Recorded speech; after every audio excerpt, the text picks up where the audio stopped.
Donc, que le Seigneur vous bénisse et bonsoir à tous.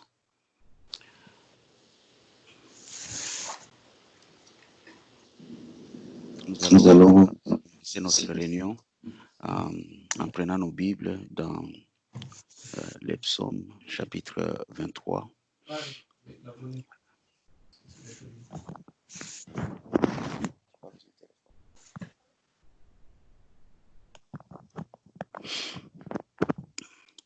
Psaume chapitre 23 pour introduire notre réunion ce soir.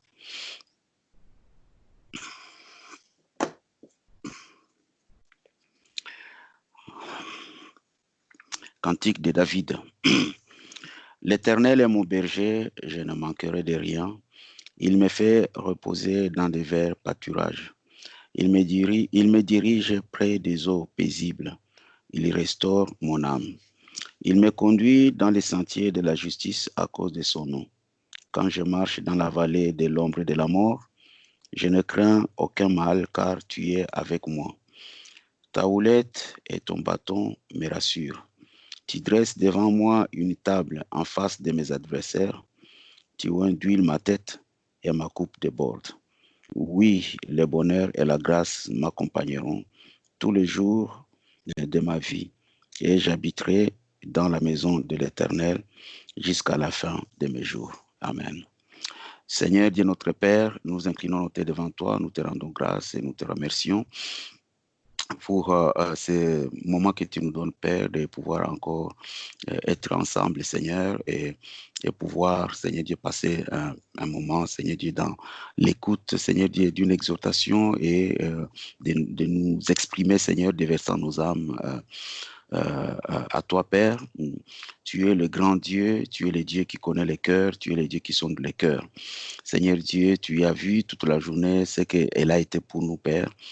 Et ce soir, Seigneur Dieu, nous nous inclinons devant toi pour te dire merci. Merci de nous avoir gardés, merci de nous avoir protégés, merci de nous avoir conduits, Père. Pour ceux qui ont été à gauche et à droite, Père, ta main a été avec eux, Père. Et maintenant, ce soir, Seigneur Dieu, nous voulons, Seigneur, te laisser le temps pour que tu puisses nous parler, Père.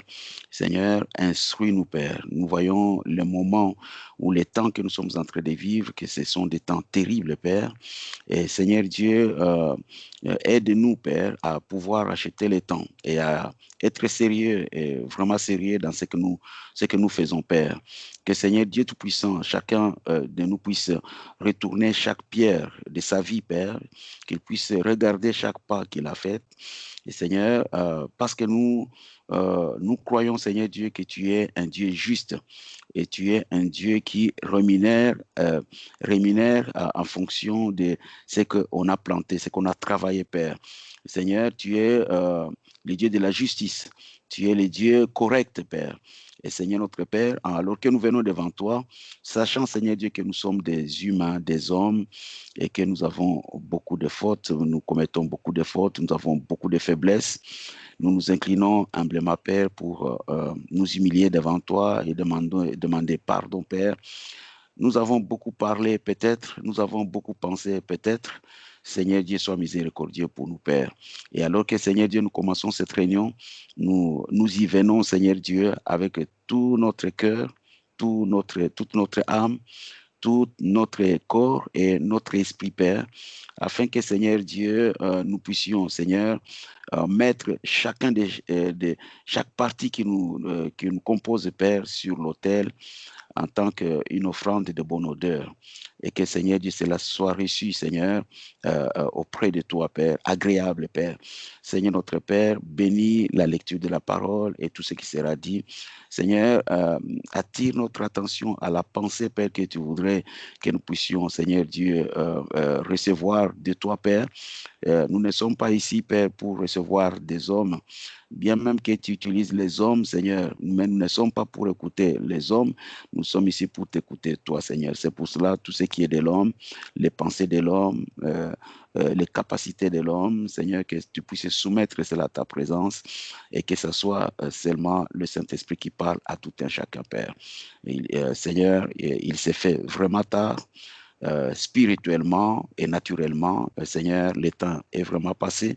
Mais Seigneur Dieu Tout-Puissant, nous voulons, Père, saisir de ces moments, Père, pour gratter encore quelques secondes, gratter encore quelques minutes, Père, et que Seigneur Dieu Tout-Puissant, nous puissions nous exposer à toi, le grand soleil, pour ôter, Seigneur Dieu, toute la saveur du monde, tout ce qui n'est pas de toi, Père, et que seul ton Saint-Esprit puisse dominer en nous, Père. Bénis tes enfants, Seigneur Dieu, qui se sont privés de tout ce qu'ils pouvaient faire pour être connectés ici, Père. Je te prie de les bénir sincèrement et richement, Père. Que Seigneur Dieu Tout-Puissant, tu acceptes l'offrande qu'il te donne ce soir dans le nom de Jésus-Christ. Nous t'avons ainsi prié. Amen. Amen. Aujourd'hui, alors que vous êtes debout, donc on va faire rapidement. Aujourd'hui, nous allons lire dans Actes chapitre 13. Dans Actes au chapitre 13.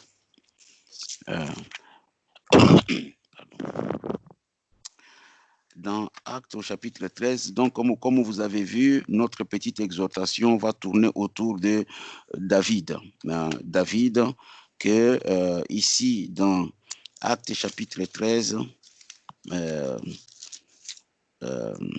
à partir du verset 20, verset 20,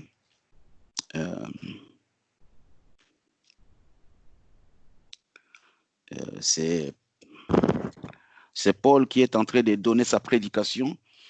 Nous commençons verset 14, et puis donc mon texte c'est à partir du verset 20. Des Perges, ils poursuivirent leur route et arrivèrent à Antioche des Pisidie. Étant entrés dans la synagogue le jour du sabbat, ils s'assirent. Après la lecture de la loi et des prophètes, les chefs de la synagogue leur envoyèrent dire: « Hommes frères, si vous avez quelque exhortation à adresser au peuple, parlez. » Paul s'éleva et ayant fait signe de la main, il dit: « Hommes frères, et vous qui craignez Dieu, écoutez. Le Dieu de ce peuple d'Israël a choisi nos pères. Il mit ce peuple en honneur pendant son séjour au pays d'Égypte et il en fit sortir par son bras puissant. Il les nourrit près de 40 ans dans le désert et ayant détruit 7 nations au pays de Canaan, il leur en accorda le territoire comme propriété. Verset 20. Après cela, durant 400 ans environ, il leur donna des juges jusqu'au prophète Samuel. Ils demandèrent alors un roi et Dieu leur donna pendant 40 ans Saoul, fils de Kis, de la tribu de Benjamin. Verset 22. Puis, l'ayant rejeté, il leur suscita pour roi David, auquel il a rendu ce témoignage. Donc, Paul rapporte le témoignage que Dieu a rendu à David. Donc, puis l'ayant rejeté, ils ont rejeté Saoul, il leur suscita pour roi David, auquel il a rendu ce témoignage. J'ai trouvé David, fils d'Isaïe, homme selon mon cœur. Voilà le témoignage que Dieu rend à David. J'ai trouvé David, fils d'Isaïe, homme selon mon cœur, qui accomplira toutes mes volontés. C'est de la postérité de David que Dieu, selon sa promesse, a suscité à Israël un sauveur qui est Jésus. Voyez-vous, que le Seigneur bénisse la lecture de sa parole. Donc, vous pouvez vous asseoir. Donc, c'est là que donc j'ai pris le titre de mon exhortation, donc parler de David. Et en méditant sur la parole, presque souvent, pas seulement aujourd'hui, presque souvent, je me suis toujours posé la question, pourquoi Dieu a dit de David que il a trouvé David, fils d'Ésaïe, homme selon mon cœur, écoutez, qui accomplira toutes mes volontés.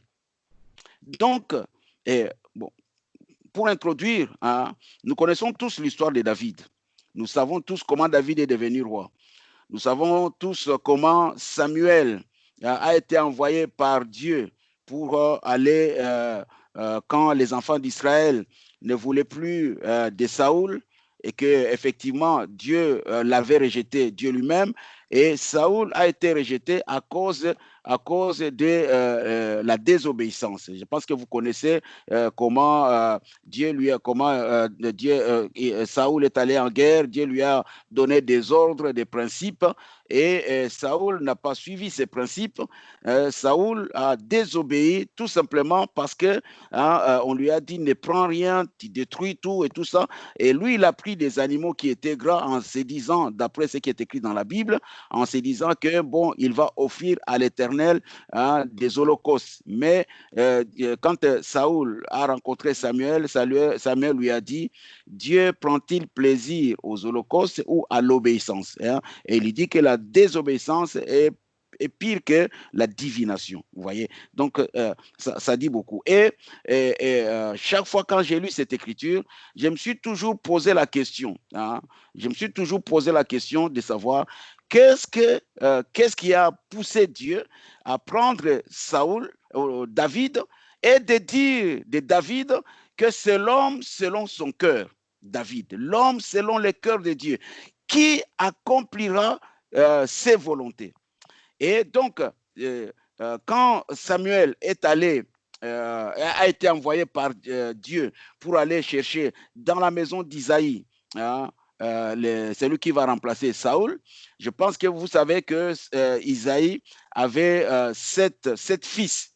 Et les 7 fils, quand ils sont arrivés, tout le monde pensait que ça serait peut-être le premier, comme il est dit, que ça serait le premier, l'aîné, parce que lui, il est peut-être beau, gras, ainsi de suite, et grand, costaud.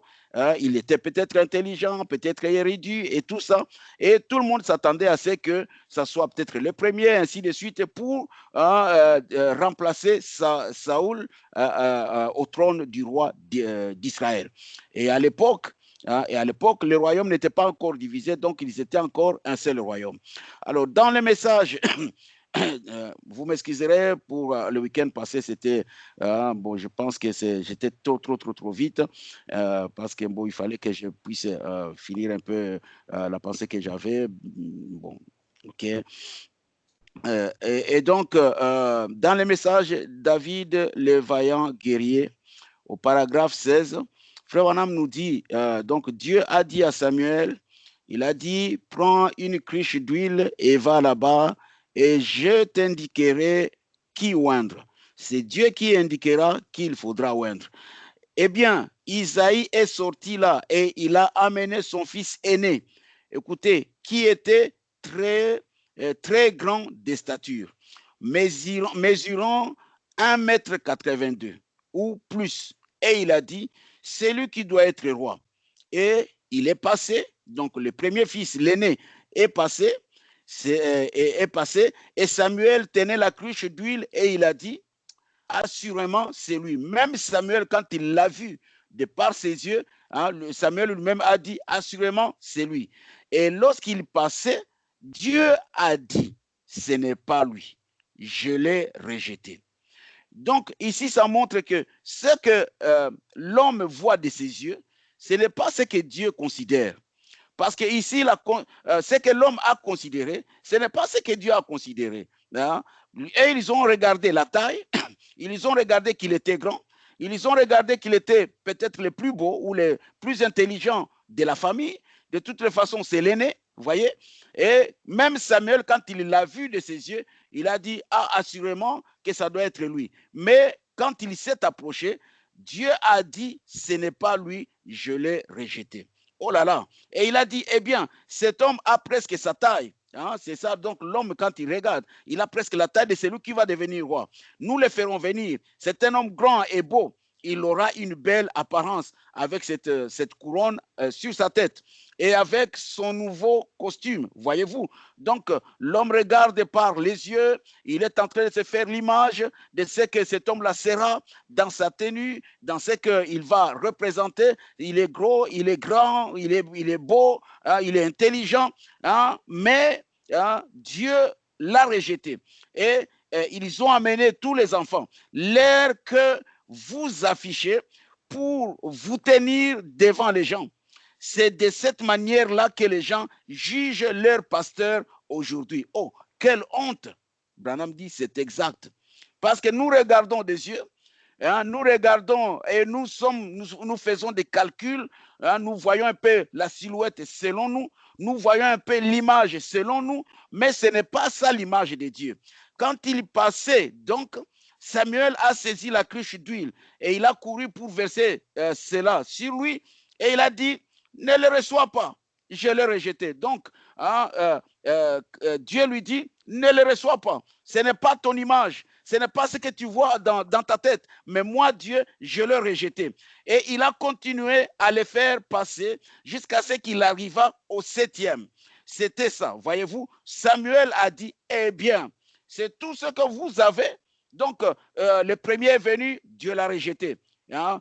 Les hommes, ils ont dit que c'est vraiment, il a la carrure, il a vraiment la physionomie, si on met la couronne sur lui, la manière dont il parle et tout ça, la manière dont on le connaît, faire les choses et tout ça. Mais Dieu l'a rejeté. Le deuxième est venu, Dieu l'a rejeté. Le troisième, ainsi de suite. Et arrivé au 7e, le père lui-même était surpris que bon, il n'y a personne parmi tous ses enfants et le prophète lui demande mais tu n'en as pas quelqu'un d'autre, hein? Et écoutez comment il a présenté. Samuel dit eh bien c'est tout ce que vous avez. Il a dit c'est tout ce que j'ai, parce qu'il ne considérait pas David. David, pour lui, il ne pouvait pas devenir roi. Il n'avait pas, il n'avait pas la forme, s'il faut le dire, selon ce qui est représenté dans les hommes, de devenir roi. Et il a dit, c'est tout ce que j'ai. Et il a dit, oui, oh, j'ai là un petit. Vous voyez, l'autre, il est grand, il est beau, il est ceci, mais j'ai là un petit. On ne fait pas cas de lui. Personne ne faisait cas de lui. On ne fait pas cas de lui. Il est en train de paître les brebis, là quelque part. Et il a dit, Samuel a dit, eh bien, allez le chercher. On va voir si c'est lui. Peut-être, bon, il est le plus négligé, hein, il est plus petit que les autres, il est peut-être le moins intelligent parce que lui, déjà, il est en train de paître les brebis, mais va le chercher et on verra si, qu'est-ce que Dieu va dire. Hein. Et il dit, nous ne nous plaçons point avant que nous l'ayons cherché. Ils sont donc allés là derrière pour le prendre. Et je le vois, certains d'entre eux, écoutez maintenant, tous ces autres qui sont passés, comment ils sont en train maintenant de parler, comment ils sont en train de penser, ce qui se passe dans leur cœur. Frère Branham dit, je les vois, certains d'entre eux, avec un avec un regard découragé sur leur visage. Ils pensaient, eh bien, assurément que ça ne sera pas lui le roi. Donc tous, ils ont commencé à penser, non, ça ne peut pas être David, hein, parce que les meilleurs, hein, les plus beaux, ceux qui sont grands, 1,82 m avec une bonne carrure, ils ont été rejetés. Je ne pense pas que maintenant ça sera David. Hein, et il se disait donc, avec un visage découragé, il pensait, eh bien, assurément que ça ne sera pas lui le roi. Alors, c'est ainsi que les gens pensent aujourd'hui. Si la guérison divine existe, cela ne pourrait pas être parmi les gens si déboussolés. Rien de ce qui ressemble à la puissance de Dieu ne sera sur ces gens-là. Vous voyez? Et remarquez, oh, comme je peux donc voir David venir là en courant, vêtu de sa petite tunique de berger, en peau de brebis peut-être, vous voyez, il entre en courant, un petit garçon ayant l'air féminin ou l'air d'une femmelette, vous voyez.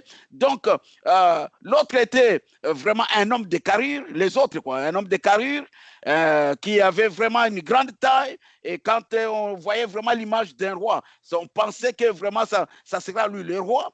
Mais Dieu, lui, il voyait autre chose. Et quand on a amené David, David était le contraire de tous les autres. La Bible dit qu'il était tout blond, vous voyez, et il n'était qu'un petit gringalet, ayant l'air d'une femmelette, un tout petit garçon qui entra là en courant. Alors le Saint-Esprit vint sur le prophète et dit, verse de l'huile sur sa tête. C'est lui que j'ai choisi. Amen. Et maintenant, ma question, je me suis toujours posé cette question-là. Qu'est-ce qui a fait que Dieu prenne David et non pas les autres? Écoutez bien, tous, ils étaient enfants d'Abraham. Tous, Israélites, cela veut dire enfants d'Abraham. C'est comme nous sommes tous ensemble. tous, nous sommes des chrétiens. Tous, nous sommes des croyants des messages. Parce qu'on n'est ni pas, on ne peut pas nous différencier entre nous. Nous sommes tous enfants de Branham. Nous sommes tous chrétiens. Nous sommes tous croyants de messages, n'est-ce pas? Mais Dieu cherche quelque chose. À part le fait d'être enfant d'Abraham, à part le fait d'être tous de la même famille, mais il y a quelque chose que Dieu a trouvé dans David que les autres n'avaient pas. Et c'est ce qui a plu à Dieu. Et c'est ce qui a fait que Dieu prenne David à la place des autres. Amen. Et j'aimerais que cette pensée-là puisse être donnée à tout un chacun. Pourquoi Dieu a pris David et non pas ses grands frères qui avaient l'apparence, qui avaient la carrure, qui avaient, comme on dit, hein, qui avaient la forme d'être roi et d'apparaître véritablement comme un roi quand on va mettre la couronne sur lui, quand il aura les habits royaux sur lui, hein, c'est quelqu'un qui va vraiment bien représenter le royaume. Mais pourquoi Dieu n'a pas regardé à ça? Qu'est-ce qui a fait? À quoi Dieu a-t-il regardé pour accepter ou pour choisir une femmelette, quelqu'un qui était gringalé, quelqu'un qui passait le temps en train de paître les brebis? Il doit y avoir une raison. Et plus tard, comme nous venons de le lire, alors que Paul est en train de parler, Paul donne le témoignage de ce que Dieu, ce n'est pas le témoignage de Paul, c'est le témoignage de Dieu par rapport à David, il a trouvé David, l'homme selon son cœur, amen, et qui va accomplir ses volontés. Amen, amen. Donc, en comparant avec les autres frères, qui sont des frères de la même famille, tous descendants d'Abraham, mais David avait quelque chose qui avait beaucoup plu à Dieu, qui avait fait que Dieu puisse les choisir lui et porter témoignage que c'est David, l'homme selon son cœur. Alors, frère Anam, donc il continue. Donc il dit verse de l'huile sur sa tête, c'est lui que j'ai choisi. Oh, quelle déception c'était pour tous ces hommes qui se tenaient là, s'attendant à ce que ce soient des hommes beaux, très grands, très robustes, qui deviennent rois. Tous, c'est ce qu'ils pensaient. Mais il a versé l'huile sur la tête d'un petit David. Voyez-vous, dans le message de la grâce, donc, c'est une histoire de David que tous nous connaissons, mais moi, je vais seulement faire sortir la pensée. Pourquoi Dieu a donné un tel témoignage à David? Et je vous dis, ça a toujours été mon souci à moi. Hein? Je me pose toujours la question, pourquoi Dieu a-t-il donné un tel témoignage à David? Puis-je, moi, un jour, avoir le même témoignage que ce que Dieu a donné à David? Mais comment faire pour que je puisse avoir ce témoignage-là que David a eu de la part de Dieu, pas de la part des hommes? Parce que de la part des hommes, David ne pouvait avoir aucun témoignage. Amen. Dans le message, les messages de grâce, Frère Branham dit au paragraphe 119, donc nous voyons que Dieu a fait tomber son choix sur David, en dépit de ce que les hommes pensaient, en dépit de ce qu'il était tout petit par rapport aux autres, mais le choix de Dieu est tombé sur David. Et dans ce message, on dit, David dans ses habits somptueux et ayant mis sa superbe couronne. Voyez l'histoire de David d'abord. Quand David a eu le choix de Dieu pour devenir roi, nous savons tous ce que David est devenu et comment il était un fugitif par rapport à Saoul, comment Saoul cherchait à le tuer, et ainsi de suite, jusqu'à ce que David est arrivé au trône. David donc a porté sa couronne et David donc devait conduire le peuple. Et maintenant, quand quelqu'un devient roi, il a donc tout le royaume est à lui. Hein, il a des prérogatives, bien sûr, et il a aussi quand même comment dire, l'État où la population a des devoirs envers lui. Si par exemple, il veut cultiver son champ, il peut choisir des gens pour venir faire cultiver son champ ou faire sa récolte, ainsi de suite. Il a ces prérogatives-là, voyez-vous. Maintenant, David devenant roi, et nous savons bien que à l'époque, David avait 500 femmes. David avait 500 femmes, à part Salomon qui l'a doublé, qui est devenu les plus polygames oui, les plus polygames de tous, avec 1000 femmes. Vous voyez, bon, donc David maintenant il devient roi. Il est dans ses habits somptueux, ayant mis sa superbe couronne, et envoya Joab, le général en chef là, à une bataille, et une bataille était en cours.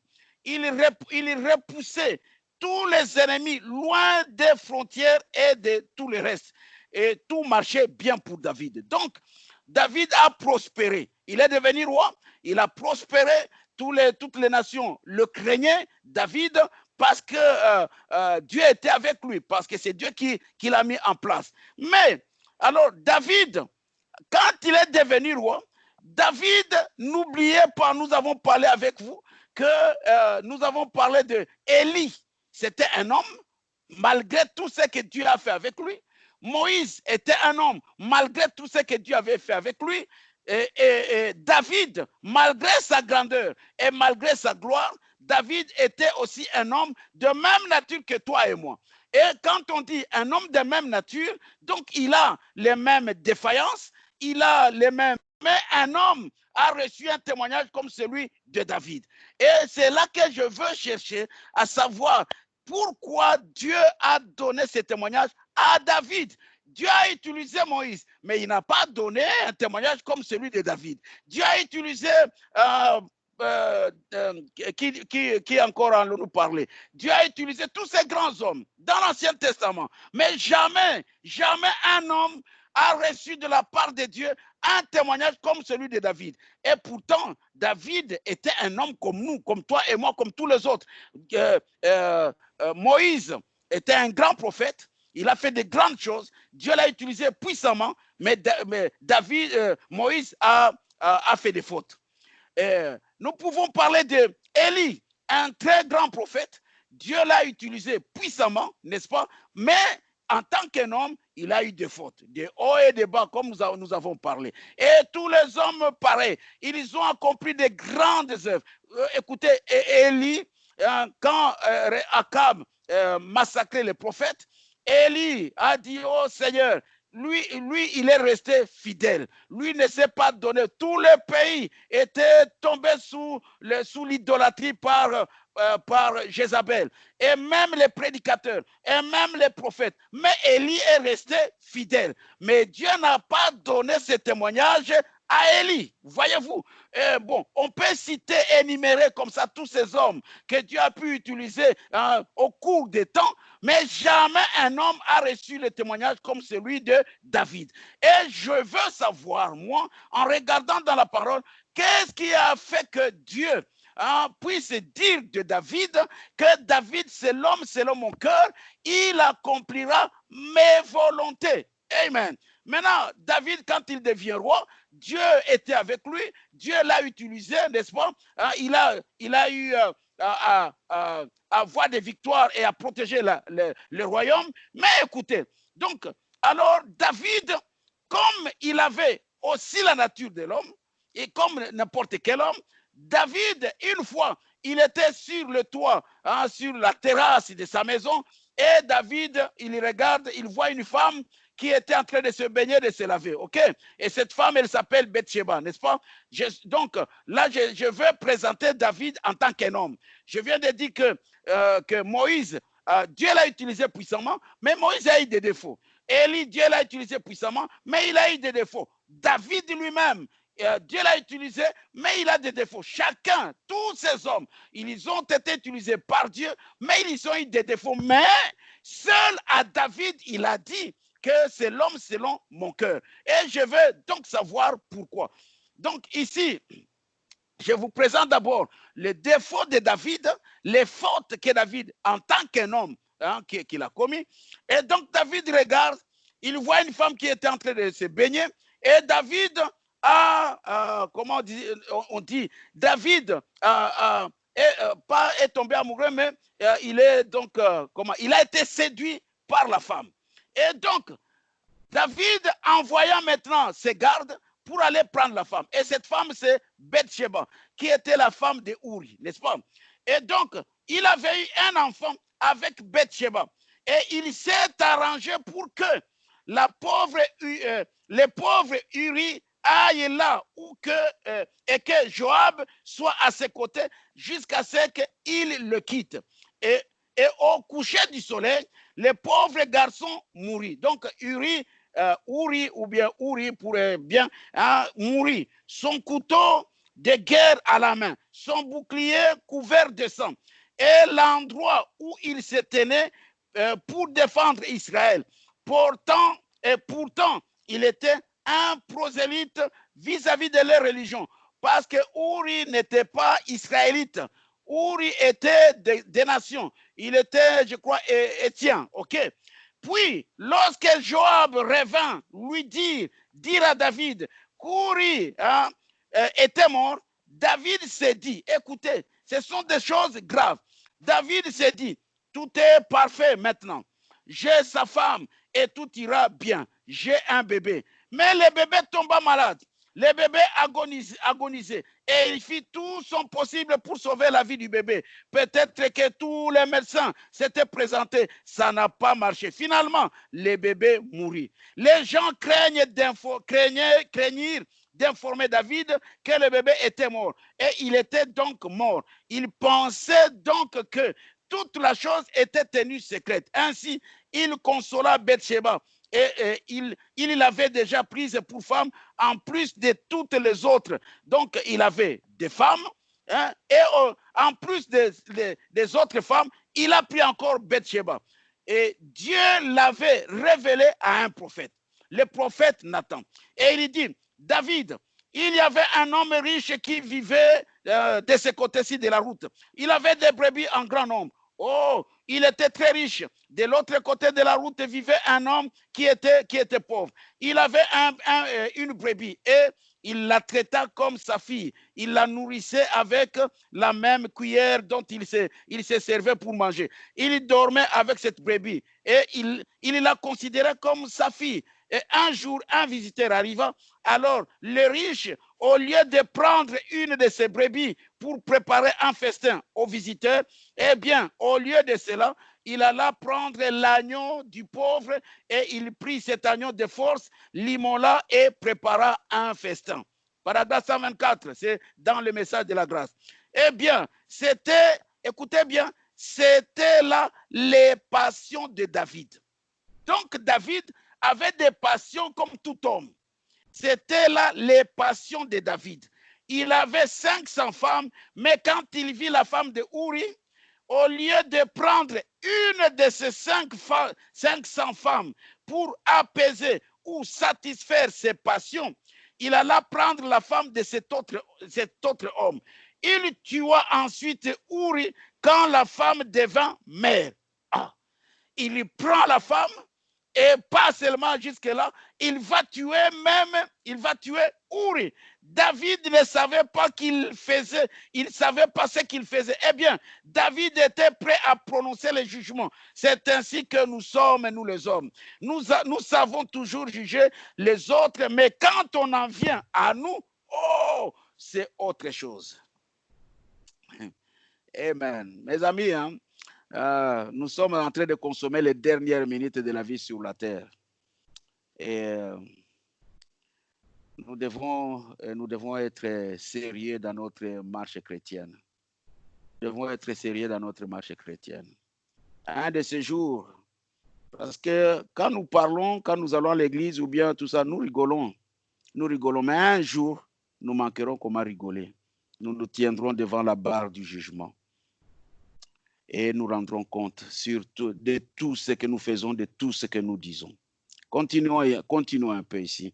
Moi, j'ai toujours eu ces soucis-là et j'ai vu Frère Branham, lui aussi, il a cherché à savoir pourquoi Dieu a donné un tel témoignage de David. Donc, quand il s'agit de quelqu'un d'autre, nous sommes pressés à donner la sentence.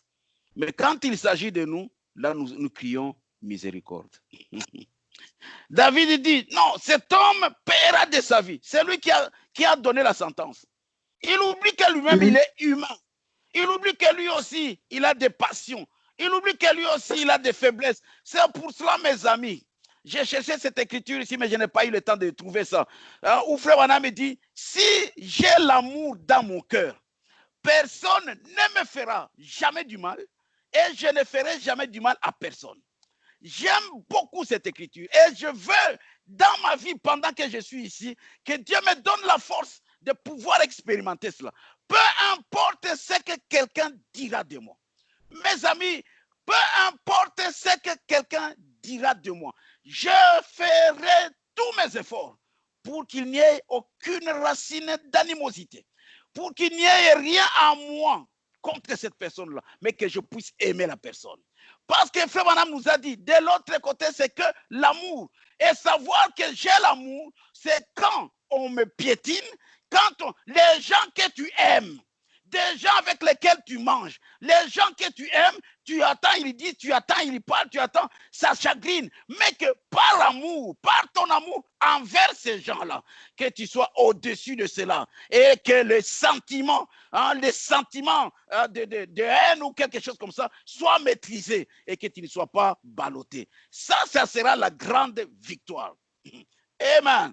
J'ai dit bien, nous vivons les dernières secondes de l'histoire. C'est Branham qui l'a dit. Nous vivons les dernières secondes de l'histoire. Dieu merci que nous avons encore le souffle de vie. Nous pouvons tourner, retourner chaque pierre et mettre toutes choses en ordre. Nous sommes en train de voir le monde. Ah bon, vous avez parlé du déconfinement en Belgique. Mais le déconfinement, là, vous ne savez pas qu'est-ce que ça coûte. Ici, chez nous, on parle du déconfinement. Mais c'est juste, on reste dans la région, on ne sort pas de la région. Pourquoi cela? Parce qu'ils trouvent que la situation est grave. Elle est grave qu'on ne le pense. Parce qu'eux tous, ils sont en train de craindre. Et ceux qui sont en train de parler, ce sont des scientifiques. Ce sont des gens qui ont étudié ces choses. Et ils sont en train de dire, parce que si une autre vague vient, on ne saura pas contenir cette vague-là. Et la vague qui va venir, ça sera pire. On va ouvrir le magasin, on va commencer à sortir. C'est pour cela que je vous ai dit, même si on vous dit déconfinement, mais spirituellement, ne soyez pas déconfinés. Soyons toujours consacrés. Remettons nos vies à Dieu. Que Christ soit notre bouclier, qu'il soit notre protection. Parce que, mes amis, il est temps que nous vivons, il n'y aura plus de répit jusqu'à ce que nous quittions ce monde ici. Ça va venir, après ça va encore revenir, après encore ça va venir, jusqu'à, c'est Branham qui a prêché les douleurs de l'enfantement. Une femme dans la salle de travail, une femme qui est prête à accoucher, elle est toujours à douleur. On va penser que ça se calme, après quelques minutes, ça revient. Bon, ça se calme, on dit, bon, rentrez à la maison, 1 heure, 2 heures, vous revenez. Pourquoi? Parce que l'enfant doit sortir et le monde doit produire une nouvelle terre, un nouveau monde. Et Branham nous a dit, depuis la Première Guerre mondiale, les douleurs de l'enfantement, et c'est parti augmentant d'intensité, jusqu'à ce que quand toutes ces choses vont, Dieu va réunir ce qu'il doit réunir, alors l'épouse va partir. Et quand l'épouse partira, Amen. Oh, que Dieu nous vienne à l'aide. Amen. Dans le message, réfléchissons à nos voix. Frère Branham nous dit, les critiques que nous avons lues dans les psaumes 119, paragraphe 59, que nous avons lu le mardi, il dit, c'est le psalmiste David lui-même, le psalmiste David, qui dit, je réfléchissais à mes voix et je dirige mes pieds vers tes préceptes. Il a donc, après avoir vécu comme un homme avec des hauts et des bas, David maintenant, quand il commence à chanter, il dit, ah Seigneur, je réfléchis comment moi je pouvais faire ça, comment moi je pouvais faire ceci. Vous voyez, et il dit, maintenant, je dirige mes pieds vers tes préceptes. Et ce soir, je peux considérer cela comme un sujet. J'aimerais parler de ce sujet. Réfléchissons sur nos voix ou réfléchissons à nos voix.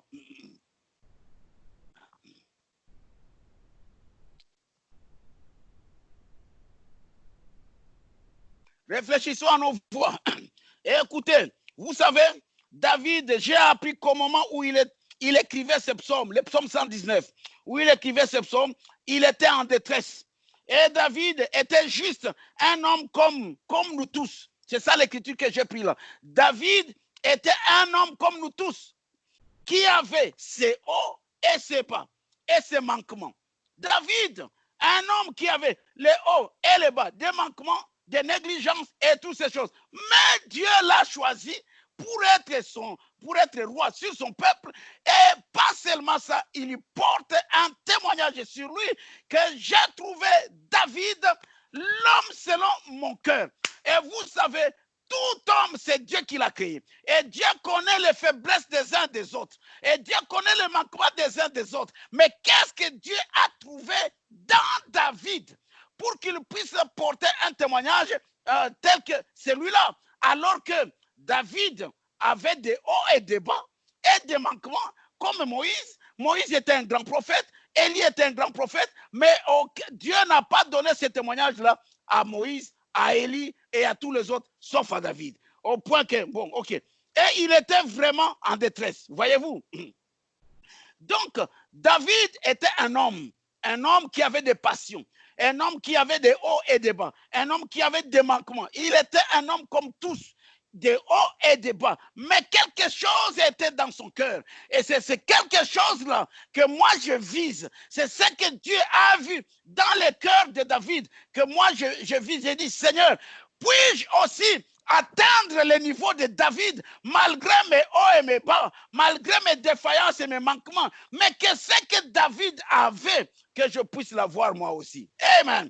Dans le message, quand je réfléchissais à mes voix, paragraphe 59, David, après les forfaits qu'il avait commis en prenant la femme de Uri, le Héthien, la charmante Bathsheba, il allait être le père de l'enfant de cette femme. Et il avait fait tuer son brave mari à la bataille. C'est pour cela, regardez bien. Maintenant, David et Uri se retrouvent au ciel. David a détruit complètement Uri. Come on, church. David a détruit complètement Uri.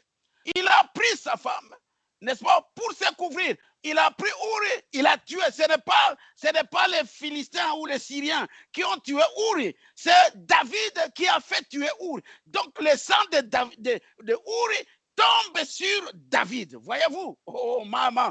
Bien que ce n'est pas David qui a tiré sur lui, ce n'est pas David qui a pris le couteau pour le tuer, mais comme David, c'est lui qui a dit amenez-les à tel endroit, qu'il y périsse là-bas. Le sang de Uri sera demandé à serait au conditionnel, serait demandé à Uri, n'est-ce pas, à David. Maintenant, David et Uri se retrouvent au ciel. Quelle sera l'attitude de Uri? Amen. C'est pour cela, mes amis, peu importe ce que quelqu'un te fera, peu importe ce que quelqu'un dira de toi, peu importe tout ça, tu sors ici, tu attends ça. Non, non, non. Parce que si Uri est au ciel, c'est qu'ils se sont rencontrés avec David, et au ciel, il n'y a pas de bagarre, et au ciel, il n'y a pas des injures, et au ciel, il n'y a pas toutes ces choses. Donc, ils doivent s'embrasser. Amen. Ils doivent s'embrasser, n'est-ce pas? Parce que tous, je suis convaincu, parce que Uri n'a pas commis de mal. On l'a pris sa femme et on l'a tué, c'est tout. Et Uri, écoutez, Uri, qui n'était même pas israélite, il a dit non, non. Quand David a voulu qu'il aille dormir dans sa maison, il a dit je ne peux pas le faire, alors que l'arche de l'Éternel est sur les champs de bataille. Donc c'est quelqu'un qui respectait les écrits ou la loi de Moïse. Vous voyez? Et donc il sera au ciel. David au ciel, il se retrouve au ciel. David lui a causé tout le tort, n'est-ce pas? Amen. Il lui a causé tout le tort. Il a détruit sa maison. Il l'a tué. Mais il se retrouve au ciel. Ils vont s'embrasser. Il n'y aura pas de bagarre. Il n'y aura pas de chamaillerie. Où il ne portera pas vengeance au ciel. Amen. Amen. Alléluia. Oh, écoutez bien. Donc, David méritait la mort. Et il avait prononcé sa propre sentence de mort. Mais Nathan a dit, assurément, tu ne mourras pas. C'est la parole de Nathan qui l'a sauvé. Mais David devait mourir, car il savait que, écoutez, car il savait que David connaissait Dieu. Et il savait qu'il avait commis un forfait. Ça, c'est Nathan. Il savait que David connaissait Dieu. Il savait qu'il avait commis un forfait. Il avait souillé la femme de son frère. Oh, je me demande ce soir, je n'aimerais pas dire ceci, mais peut-être qu'il y a un autre David assis ici ce soir. Amen. Tout aussi coupable qu'elle était David. Éteignez la lumière la nuit. Vous voyez le visage de votre frère, l'homme dont vous avez souillé l'aimable femme, ou dont vous avez brisé le foyer, vacillé sur votre mur, ou la femme voit le foyer de cette femme dont elle a brisé les liens en s'enfuyant avec son mari. Cela devrait vous amener à la repentance en portant le sac et en confessant. Amen. Et c'est ce que Dieu a trouvé en David. Amen. Parce que David, dès qu'on lui a dit que David, regarde ce que tu as fait, regarde ce que tu as fait. David n'a pas cherché à s'expliquer. David n'a pas cherché à se défendre. Parce que nous, souvent, quand des choses comme ça arrivent, nous sommes les premiers à nous défendre. Non, non, non. Et on commence maintenant à donner la faute à quelqu'un d'autre. David lui-même, quand on lui a parlé en parabole, il dit, oh, mais un homme comme ça mérite la mort, n'est-ce pas? Et quand on lui a dit, cet homme-là, c'est toi, il ne s'est pas défendu. Par contre, David, il s'est jeté sur les genoux. Il a commencé à implorer la grâce de Dieu. Il a commencé à pleurer. Il a porté le sac. C'est pour ça que Branham nous dit ici, je me demande ce soir, je n'aimerais pas dire ceci, mais peut-être qu'il y a un autre David assis ici ce soir, tout aussi coupable qu'elle était David. Quand vous éteignez la lumière la nuit, hein, vous voyez le visage de votre frère, l'homme dont vous avez souillé l'aimable femme, hein, ou dont vous avez brisé le foyer. Bon, ça, on parle à l'extrême, n'est-ce pas? Mais toutes ces choses que nous faisons, parler les uns contre les autres, nous accusons, toutes ces choses-là, n'est-ce pas? Hein? Quand nous dormons, ou quand nous sommes seuls, quand ça nous revient, mais qu'est-ce que nous devons faire? Pas essayer de se justifier. Hein? David n'a pas essayé de se justifier. Lui-même, on lui a laissé donner la sentence. Un homme comme ça doit mourir. Et Branham nous dit, ni t'était la parole de Nathan, David allait mourir. C'est Nathan qui a dit, assurément, tu ne mourras pas. Parce que Nathan savait que David connaissait Dieu. Et que David savait qu'il avait commis un forfait. Vous voyez? Alors, hein, si ces choses-là nous arrivent, Branham nous dit, cela devrait vous amener à la repentance en portant le sac et en confessant. Pas à se défendre. Pas à se défendre. Et je dis bien, c'est ça que Dieu a aimé dans David. On va y arriver. Allons-y rapidement. C'est dont l'Église a besoin ce soir. C'est d'une confession, de la réparation pour revenir au précepte de l'Éternel Dieu. Il y a la miséricorde. Il y a le pardon. On dirait que cela devrait hanter les gens sans cesse. Amen. En sachant qu'il y a la miséricorde, en sachant qu'il y a le pardon. Branham dit, cela devrait hanter les gens sans cesse, de savoir qu'on marche heure après heure devant la mort. Heure après heure, parce qu'on ne sait pas. Ça peut être que, bon, on finit peut-être on ne va pas finir la réunion. Peut-être on ne va pas arriver demain. Peut-être tu es en train de penser, non, je vais voir peut-être demain si je peux. Nous marchons heure après heure devant la mort. Pourquoi continuons-nous avec l'égoïsme, la cupidité, l'impiété et avoir nos yeux fixés sur les choses du monde? Il est temps que nous retournions au précepte de Dieu. Amen. quand j'ai réfléchissé à mes voies, j'ai tourné mes pas vers tes préceptes. J'ai réfléchi sur ma voix, j'ai réfléchi sur ma vie, j'ai réfléchi sur ce que je suis et que je considère vraiment que je suis un homme, un mortel d'abord, que je suis un mortel, ma vie n'est pas droite, ma vie n'est pas correcte. Qu'est-ce que je vais faire? Je tourne mes pas vers la parole, vers les préceptes de Dieu. Amen. Donc pourquoi crier parle? Frère Branham nous dit, c'est lui qui l'a prêché à 59. Frère Branham nous dit, paragraphe 24, considérez David quand il était assis en compagnie du prophète Nathan. Et David, un homme selon le cœur de Dieu, il était oint. Dieu l'avait oint roi. David n'était pas seulement un roi, mais il était un prophète. Nathan était donc les grands prophètes des nations. Et David était plus ou moins un poète et un prophète, un compositeur de cantiques, un musicien. En réalité, la prophétie, au départ, ressemblait plus à un cantique quand on prophétisait. Et alors, un jour que le prophète et le roi étaient assis ensemble, David a dit, il n'est pas bien que moi, j'habite dans une maison de cèdre. Amen. Deuxième chose, d'abord, David, quand on lui parlait que tu as mal fait, David ne se défendait pas.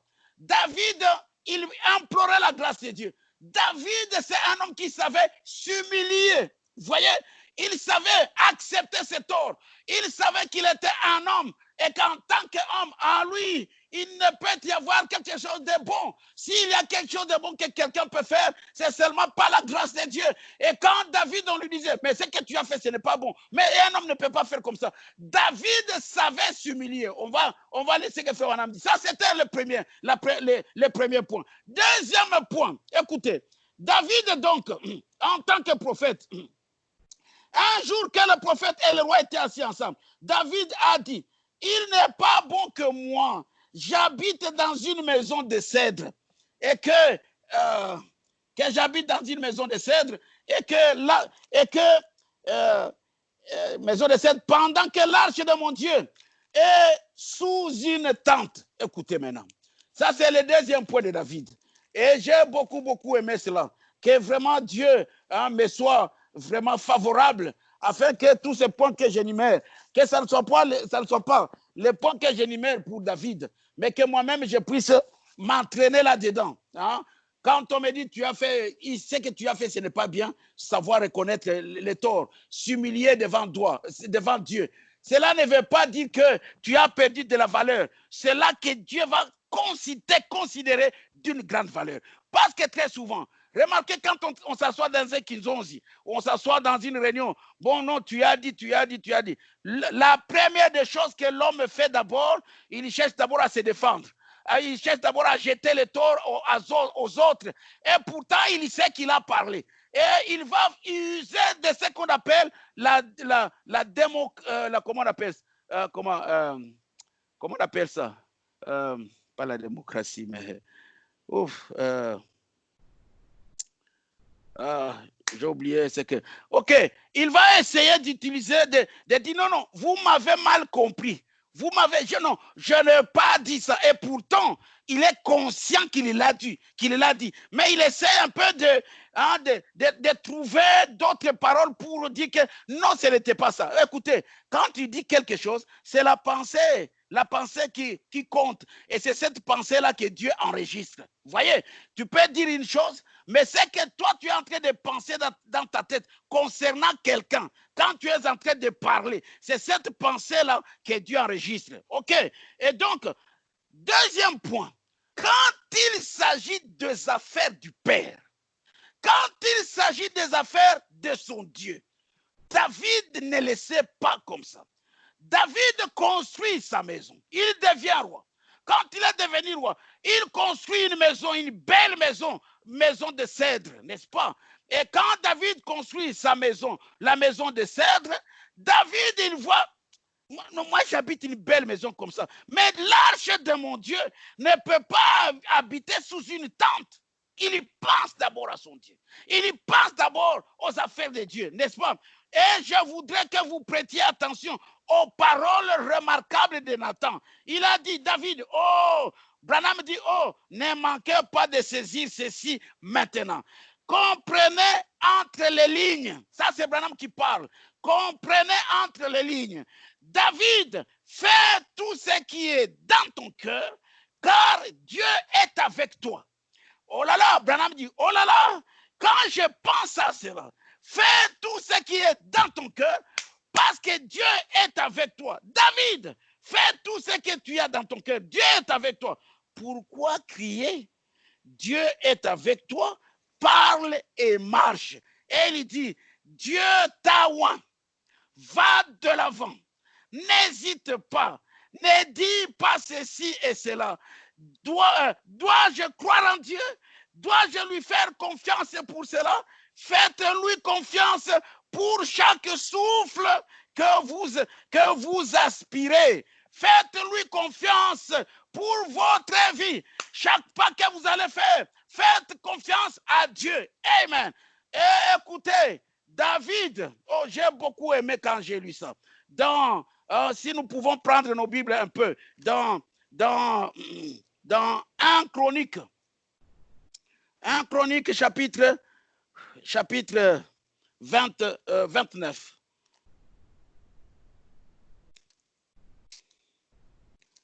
Oh, vraiment, je demande à Dieu, moi je prie vraiment Dieu de tout mon cœur, s'il peut faire de moi comme David. Je ne dis pas qu'il dise l'homme selon mon cœur, mais faire de moi comme David. 2 Chroniques chapitre 29. Nous pouvons d'abord prendre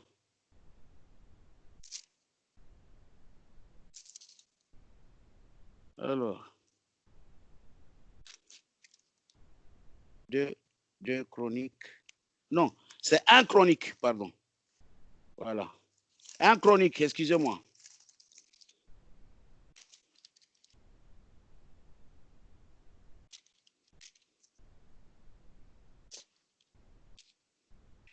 Un Chronique chapitre 17 d'abord. Premier verset chapitre 17. Lorsque David fut établi dans sa maison, donc il construit sa nouvelle maison. David fut établi dans sa maison.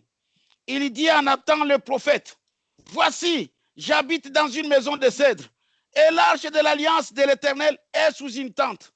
Nathan répondit à David, fais tout ce qui est dans ton cœur, car Dieu est avec toi.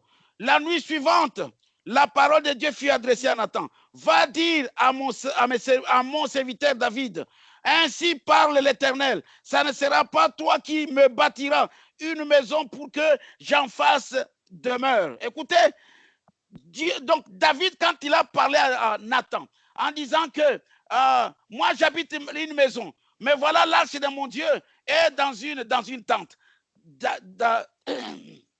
Nathan a compris et Dieu a compris ce qui était le désir de David, ce que David voulait faire. Il a compris cela. Et maintenant, Dieu dit à Nathan, va lui dire que ce n'est pas lui qui va me construire une maison, mais ça sera, car je n'ai point habité dans une maison depuis le jour où j'ai fait monter Israël jusqu'à ce jour. Mais j'ai été de tente à tente, de demeure en demeure. Partout où j'ai marché avec tout Israël, et j'ai dit un mot à quelqu'un des juges d'Israël à qui j'avais ordonné de paître mon peuple. Et j'ai dit, pourquoi ne me bâtissez-vous pas une maison de cèdre?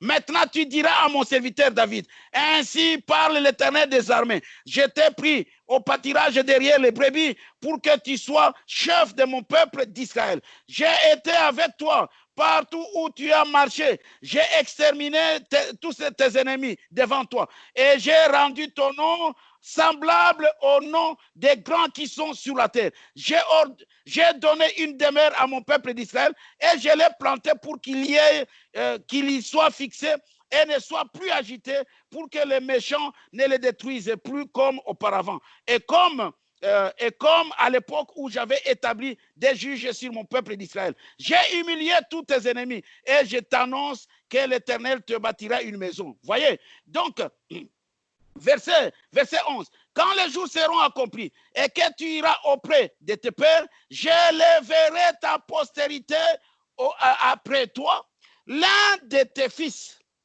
et j'affermirai son règne. Écoutez, ce sera lui qui me bâtira une maison. Et j'affermirai, où suis-je? Et je lui retirerai point ma grâce, comme je l'ai retiré à celui qui t'a précédé. Je l'établirai pour toujours dans ma maison et dans mon royaume, et son trône sera pour toujours affermi. Nathan rapporta à David toutes ces paroles et toute cette vision. Donc maintenant, Nathan va dire à David que non, David, ce n'est pas toi qui vas construire la maison. Voilà ce que l'Éternel a dit. Il suscitera ta progéniture, ta postérité, l'un de tes enfants. Ça sera lui qui te bâtira une maison. Je pense que si c'était moi, je pense que si c'était nous, nous allions dire, ok, c'est bon, alors, bon, moi j'ai fait ma vie. Parce que maintenant, il y a l'enfant. Dieu s'est choisi. C'est un enfant qui va. Et très souvent, c'est ce que nous disons à nous-mêmes.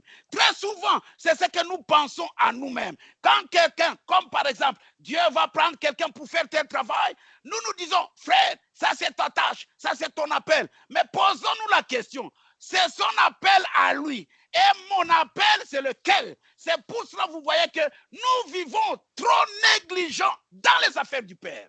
Parce que nous pensons que Dieu, c'est les autres qui vont faire.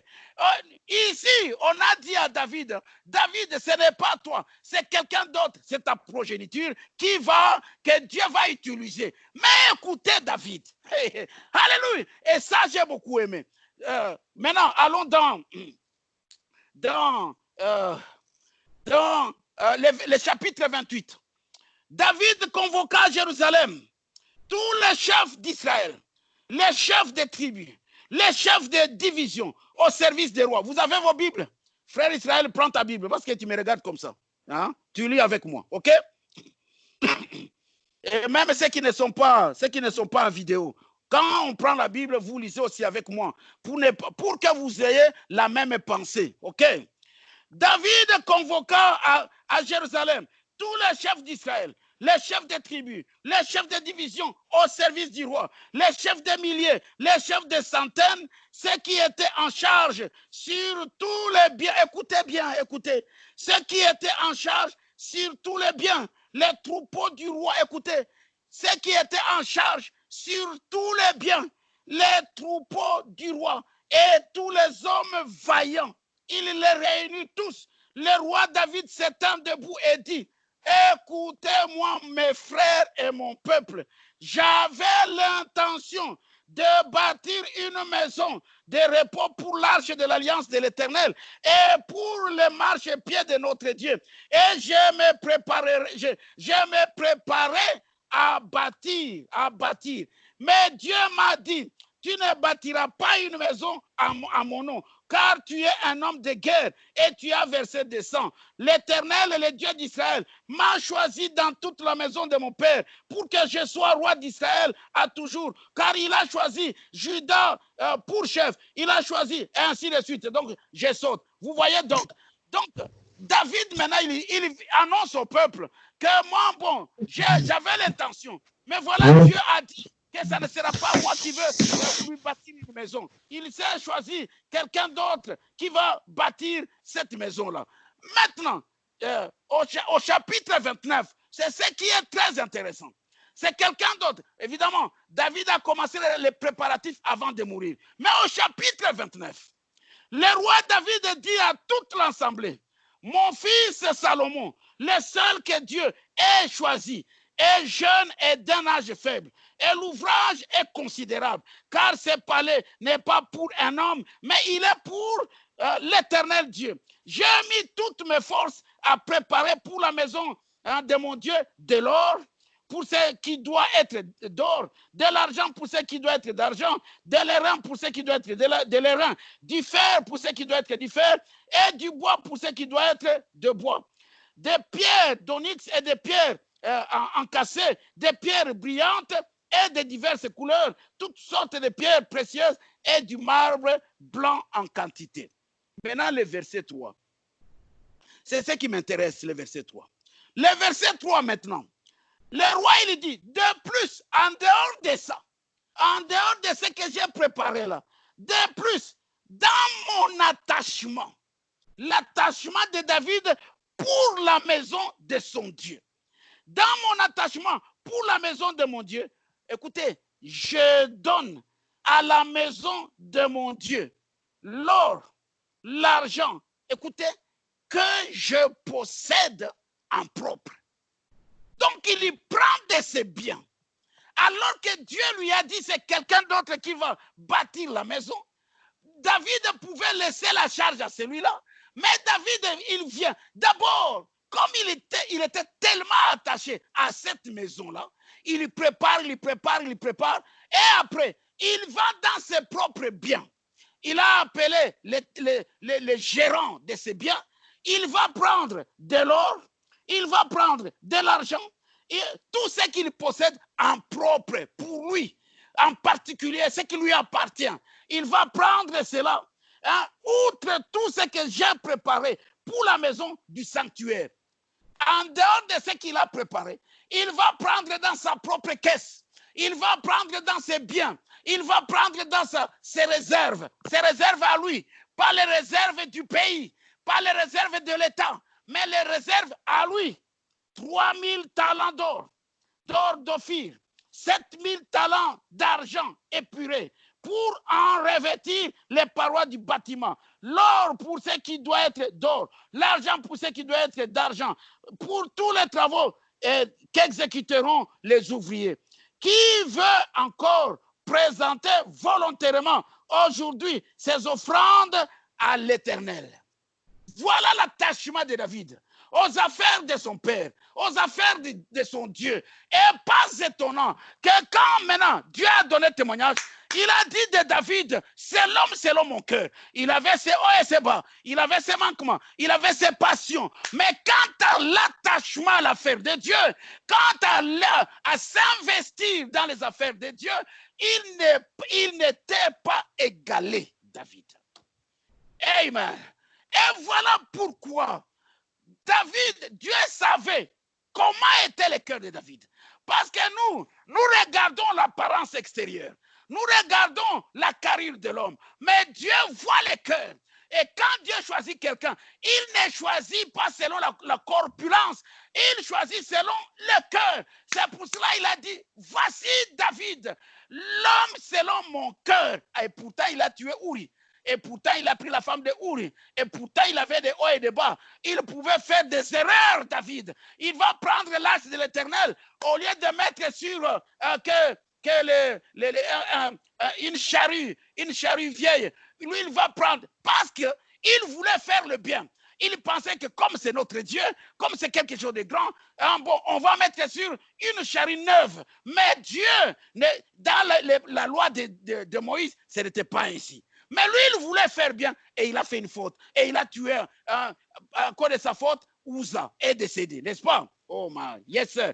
Et David donc est allé demander à cette, est sorti avec cette femme. Écoutez, David alors a réfléchi à ses voies. Il a reconnu que ses péchés n'étaient pas cachés devant Dieu.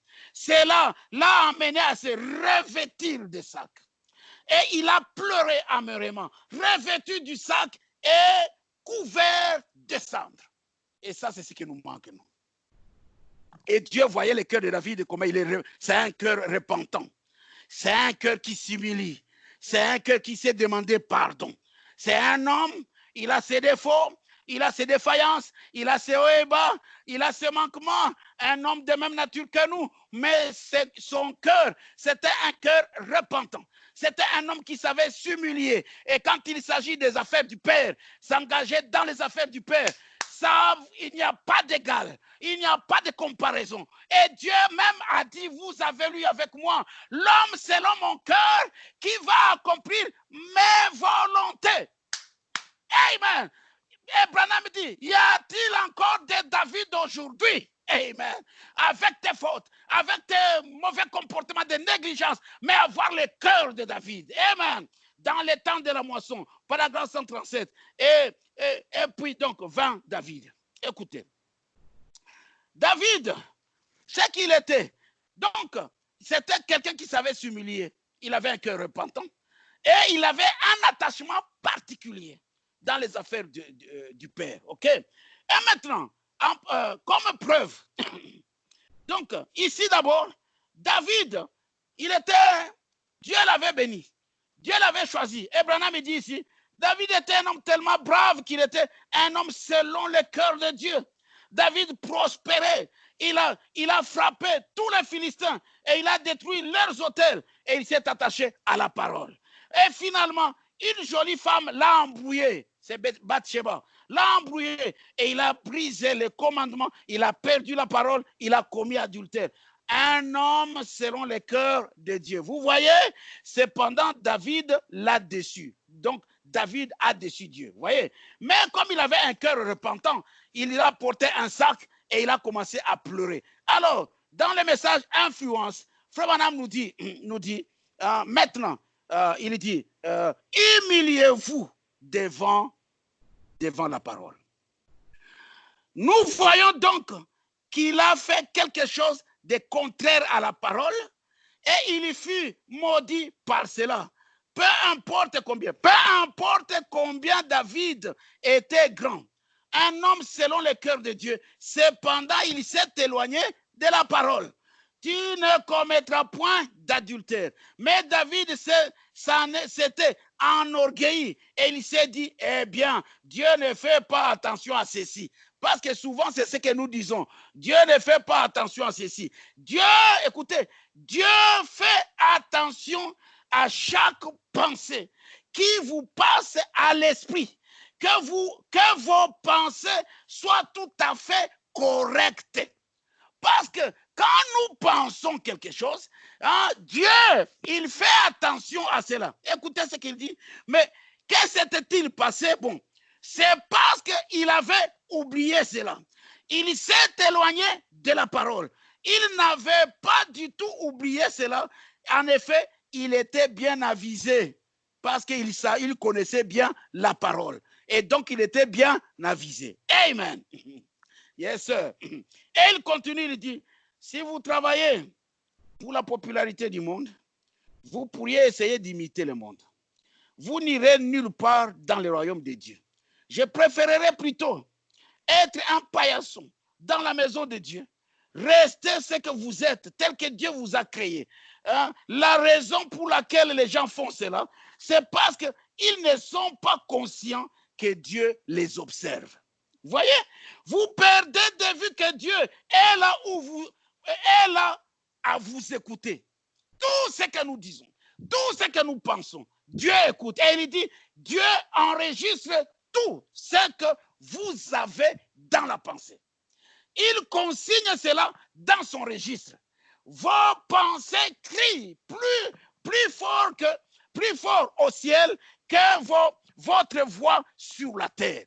Comme vous êtes en train de m'attendre avec la tonalité ou les décibels de ma voix, au ciel, mes pensées, c'est plus fort que ma voix. Amen. Ayez donc de bonnes pensées. Amen.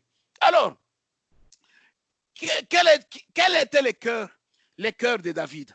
Alors, il dit, dans Étroite la porte, paragraphe 97, rapidement.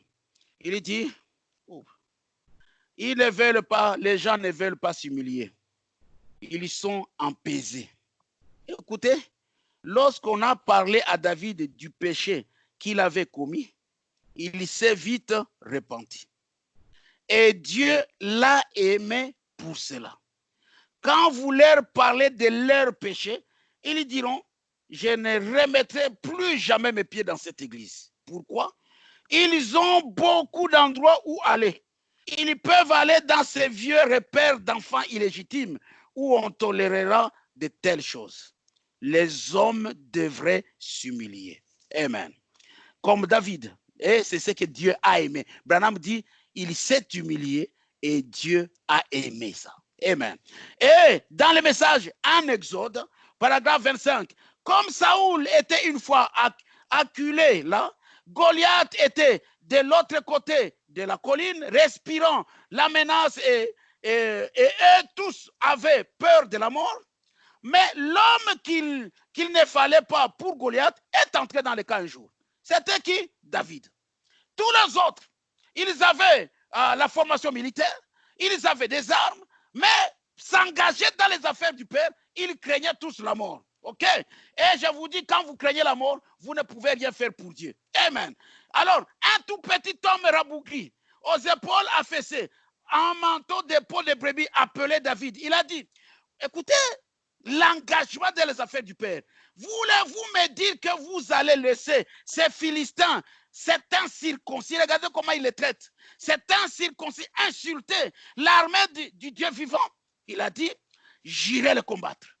Et pourtant, quand on va les comparer, on va voir l'autre, c'est un géant. Lui, c'est un petit gringalet de rien du tout. Mais il a dit, je vais les combattre. Et c'est pour cela, frère Branham, il dit, je préférerais manger du pain sec et boire de l'eau que d'avoir la popularité en dehors de Dieu, mais m'engager dans les affaires de Dieu. Frère Branham dit, oh, quel courage! Pourquoi? Il avait été quelque part et il en avait une expérience. Amen. Dans le message Influence de New York, il dit, vous savez, hein, vous devrez être comme David. Et ça, j'aime beaucoup. Vous devrez être comme David. Ce n'est pas un souhait que vous devriez. Non. Il dit, vous devrez être comme David, l'homme selon le cœur de Dieu. Et il a dit, j'ai constamment l'Éternel sous mes yeux. Partout où il va, il se souvient que Dieu est toujours devant lui. Il est à ma droite. Et je ne chancellerai pas parce que Dieu est à ma droite. Amen. On devrait être comme David. Un homme qui a Dieu toujours présent, il est à ma droite. Il dit même, si même je vais dans la vallée de l'ombre de la mort, où me cacherai-je? Partout tu y es, n'est-ce pas? Dans les péchés impardonnables, rapidement, dans les péchés impardonnables, il nous dit, cela me rappelle ce pauvre petit David d'autrefois, quand l'arche était chez les Philistins. Amen. L'arche était chez les Philistins, ainsi de suite. Le réveil s'était éteint en Israël. Et un jour, David se tenait debout et voyant venir l'arche au-delà de la colline, il dit devenir un saint exalté. Il s'est mis à danser, à courir ça et là, et il l'a fait autant que possible. Voyez-vous, et sa future femme se moqua de lui. Eh bien, il dit, tu n'aimes pas ça? Ah bon? Alors, regarde ceci. Écoutez, il descendit là, contournant l'arche à maintes reprises, il dansa sans retenue. Sa femme s'attira la disgrâce, elle devint stérile et elle n'eut point d'enfant et son nom fut effacé en Israël. Parce qu'il fallait s'engager, montrer son attachement. Et quand vous lisez, faites un peu une étude sur David, vous allez voir que David, dans les affaires de Dieu, il est incomparable. Incomparable. Et Dieu savait. C'est pour cela qu'il a dit, il accomplira mes volontés. Oh Dieu, si tu peux me donner le cœur de David, afin que je sois aussi capable de m'humilier, d'être humble, de m'engager dans tes affaires, de ne pas chercher mes intérêts, de ne pas chercher que moi je sois bien, mais que Seigneur, ta parole premièrement, en priorité. Amen. Mais voici ce qui arriva. Dieu du haut des cieux baissa les regards à David et dit, David, tu es un homme selon mon cœur. Certainement, écoutez, je préfère cela à toute la popularité vis-à-vis des femmes, vis-à-vis des hommes ou de qui que ce soit sur cette terre.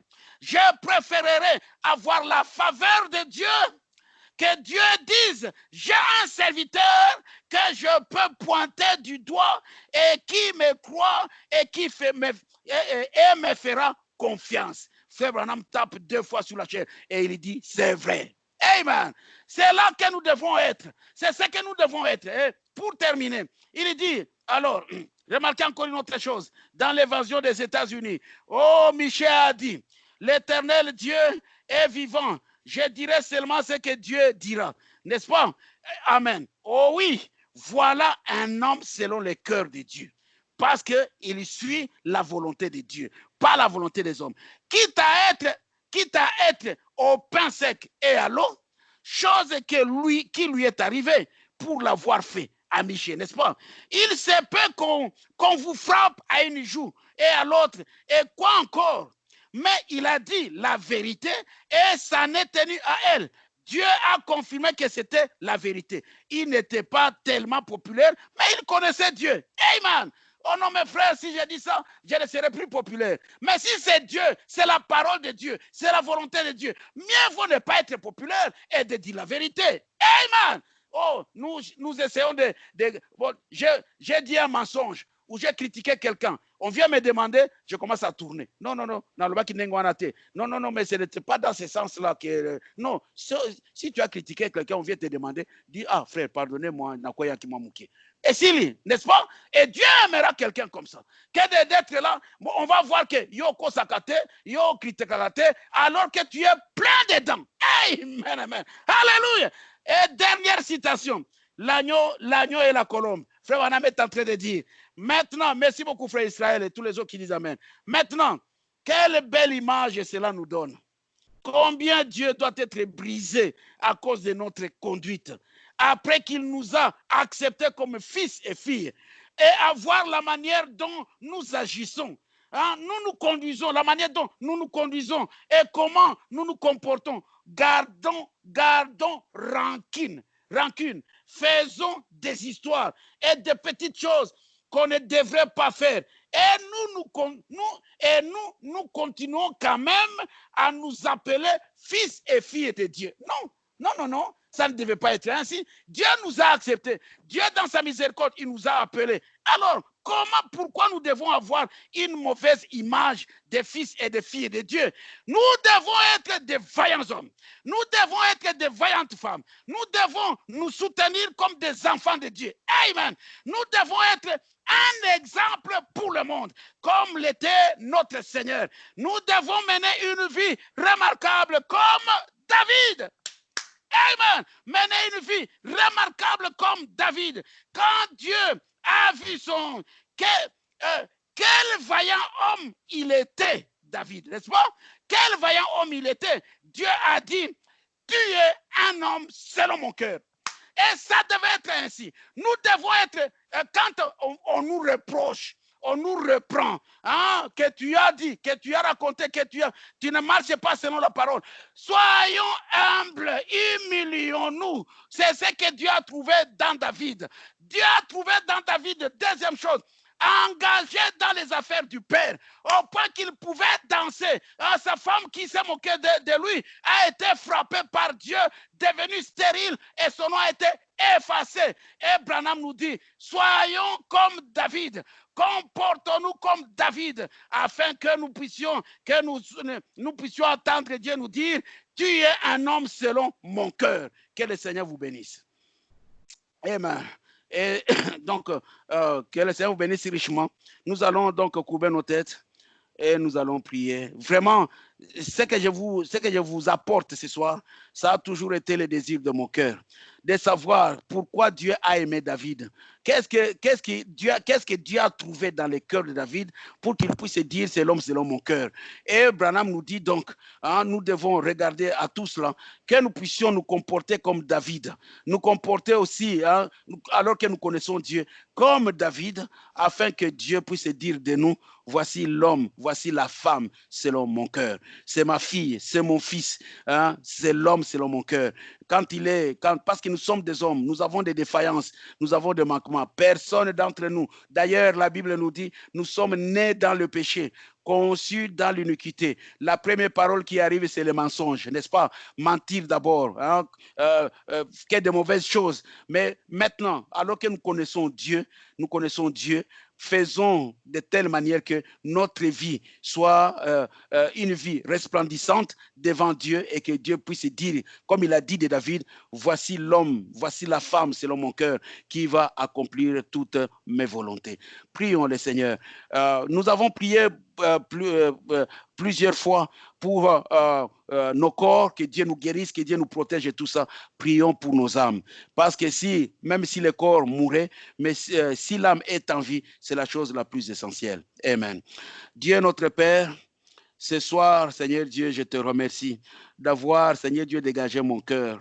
Parce que, Seigneur Dieu, tu sais que j'ai toujours porté cela dans mon cœur de savoir comment tu pouvais dire de David que c'est l'homme selon ton cœur, alors que, Seigneur Dieu, nous voyons que David aussi avait une nature comme la nôtre. Cela veut dire il avait des fautes, il avait des hauts et des bas, il avait des manquements, Seigneur, il avait des défaillances comme nous tous, Seigneur. Mais Père, qu'est-ce qui avait fait que tu puisses dire qu'il est l'homme selon ton cœur? Quand nous regardons dans la parole, Seigneur, nous voyons, Seigneur Dieu, ce que vraiment était le cœur de David.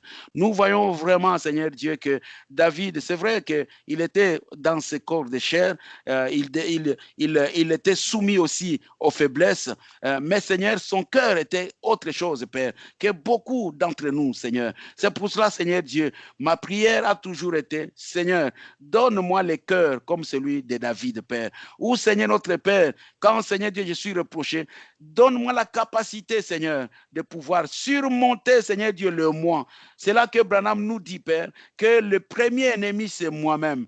Que je puisse, Seigneur, être capable de combattre le moi, de combattre cette chair, de combattre mon orgueil, de combattre ce que je suis à l'intérieur, de le vaincre, de le soumettre, Père, à la volonté spirituelle, Père, afin que, Seigneur notre Père, que cela ne puisse pas, Seigneur Dieu, m'amener dans de mauvaises choses. Que je sois capable, Père, de m'humilier, Père, parce que, Seigneur, à quoi me servira-t-il de gagner le monde entier, Père? Que, Seigneur Dieu, j'ai la réputation du monde entier. Que, Seigneur, j'ai la réputation ou la gloire du monde entier. Mais à quoi me servira-t-il, Seigneur Dieu, d'avoir toutes ces choses, Père, si dans mon cœur, dans mon âme, Seigneur Dieu, rien ne va, si dans mon cœur tout est aussi noir et que, Seigneur, les flancs de mon cœur sont rouges comme le cramoisi, Père, à quoi bon ça me servira, Père? C'est pour cela, Seigneur Dieu, en étudiant, Seigneur Dieu, cet homme de David, Seigneur Dieu, avec les mauvaises choses qu'il a faites, Seigneur, Père éternel, peut-être moi, je n'ai pas fait jusqu'à ce niveau-là, Père. Tuer un homme, prendre sa femme, détruire son foyer, détruire sa maison, Père. Mais, Seigneur Dieu, qu'est-ce qui a fait que tu puisses dire de David qu'il est l'homme selon ton cœur? C'est ce que j'ai essayé de regarder dans la parole. C'est ce que j'ai essayé de partager avec mes bien-aimés. Afin que, Père éternel, nous crions à toi, Père. Seigneur Dieu, donne-moi le cœur comme le cœur de David, capable de m'humilier, capable, Seigneur Dieu, de me repentir, de me revêtir même de sac, de me coucher dans la cendre, Père, afin de trouver, Seigneur Dieu, grâce, de trouver miséricorde, Père, de demander pardon, Seigneur Dieu Tout-Puissant. Et cela, Père éternel, tu as tellement aimé David en cela, au point que, Seigneur Dieu, quand tu as vu son engagement, Père, son attachement, Père, dans les affaires de Dieu, Père éternel, tu as dit, alors le royaume ne quittera jamais ta maison. Seigneur Dieu Tout-Puissant, c'est plus fort que moi, Père. Oh Dieu, donne-moi, Père, à pouvoir m'engager ainsi, Père. Donne-moi, Seigneur Dieu Tout-Puissant, à pouvoir me donner, Seigneur Dieu, dans tes affaires. Et c'est là, Père éternel, oh Dieu, même en dépit du Saint-Esprit, Père, Seigneur Dieu, que mon cœur soit déjà disposé, que mon cœur soit disposé avant toute chose, Père. Et ensuite, Père, que cette disposition soit consolidée, Père, par la présence de ton Saint-Esprit, Père. M'engager, Seigneur Dieu, dans tes affaires. Que je ne regarde pas aux autres. Que je ne dise pas que ça, c'est sa tâche. Ça, c'est lui qui doit faire. Parce que David pouvait le faire. Alors que Nathan lui avait dit que ce n'est pas lui qui va construire la maison et que c'est dans sa progéniture. Mais il s'est mis au travail, sachant que sa fin arrivait, sachant qu'il allait mourir et qu'il ne pouvait pas construire cette maison. Mais il s'est mis au travail. Il a travaillé. Il a préparé déjà pour son fils.